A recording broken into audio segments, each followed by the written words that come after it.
As St. Augustine walked along the shore, he was deep in thought about the mystery of the Holy Trinity, how God becomes one in three persons.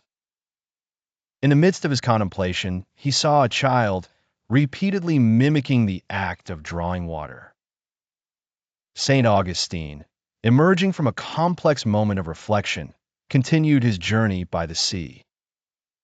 He pondered the intricacies of faith and how to understand God, who is one being yet enveloped in three personas: Father, Son, and Holy Spirit. Feeling a sense of despair in his mind and the depth of his questions, he was touched by the cool breeze, while the waves quietly sang to him their countless versions of the morning song. Before long, in the calmness of the sea, he witnessed a peculiar scene. A child, busy at the water's edge, caught his attention. The child was diligently engaged in his task, joyfully drawing water from the sea with a small vessel. Again and again, the child returned to the same spot, repeatedly leaving and retrieving water. The child seemed tireless in his endeavor. Augustine approached and asked the child, "What are you doing, my friend?" The child replied, "I am planning to move the sea into this little hole."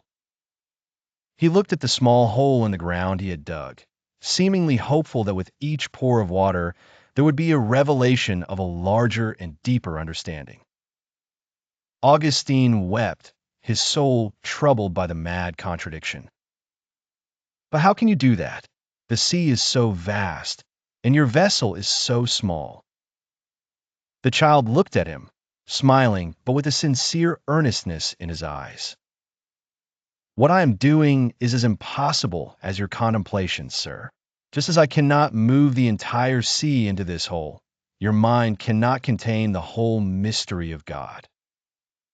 Augustine was astonished, and it felt like a chapel within his mind and heart. In understanding and accepting the limits of his comprehension, he left the child as he continued his seemingly endless task.